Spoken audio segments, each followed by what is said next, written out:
სპორტის ახალი ამბები. კახა გელაშვილთან ერთად რადიო იმედის ეთერში.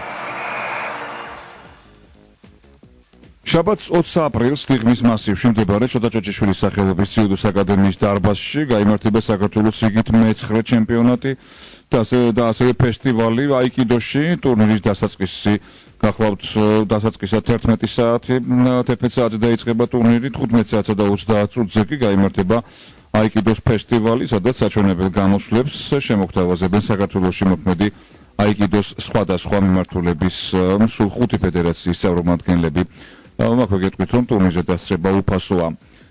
ამერიკის შეერთებული შტატების ჰოკეის ფედერაციამ მსოფლიოს 2013 წლის ჩემპიონატისთვის ამერიკის ნაკრების მთავარ მწვრთნელად კოლორადო ეველანშის დამრიგებელი ჯო საკო დაასახელა. წელს შეგახსენებთ ჰოკეის მოყვარულებს, რომ მსოფლიო ჩემპიონატი შვედეთსა და ფინეთში 3-დან 19 მაისის ჩათვლით გაიმართება. ჯო საკოს ამერიკის ნაკრებში მოღვაწეობის გამოცდილება აქვს, როგორც მოთამაშის, ასევე მწვრთნელის რანგში. ის გამოდიოდა 1992 წელს ალბერვილის ოლიმპიურ თამაშებზე, სადაც ამერიკის ნაკრებმა მე-4 ადგილი დაიკავა. გარდა ამისა, საკო მსოფლიოს 6 ჩემპიონატის მონაწილეა. რაც შეეხება მის მოღვაწეობას მწვრთნელის რანგში 2009 და 2010 წლების მსოფლიო ჩემპიონატებზე ამერიკის შეერთებული შტატების ნაკრები გუნდის მთავარი მწვრთნელების ასისტენტად მუშაობდა იგი, შესაბამისად 2009 წელს რონ ვილსონის, ხოლო 2010 წელს სკოტ გორდონის ასისტენტი იყო.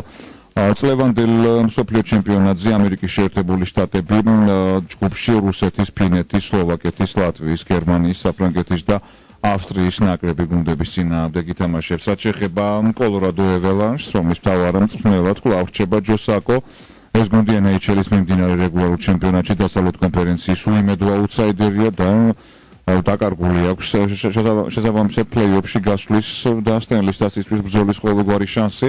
ახლა გეტყვით, რომ ლოკაუტით გამოწვეული მოკლე რეგულარული სეზონი NHL-ში 29 აპრილს დასრულდება. უკვე გარკვეულია 6 გუნდი, რომლებიც პლეი-ოფში ითამაშებენ. კონფერენციებიდან 3 გუნდია ჯერჯერობით ცნობილი. აღმოსავლეთიდან კონფერენციის ლიდერი პიტსბურგ პინგვინზი, ასევე მონრეალი და ვაშინგტონი, დასავლეთიდან კი ჩიკაგო, ანაჰაიმი და ვანკუვერ კენაქსი. ჯერჯერობით ეს 6 გუნდია ცნობილი, რომლებიც პლეი-ოფის საგზურები მოიპოვეს. ბედიმედის მომდევნო სპორტულ გამოშვებას 1 საათში შემოგთავაზებთ.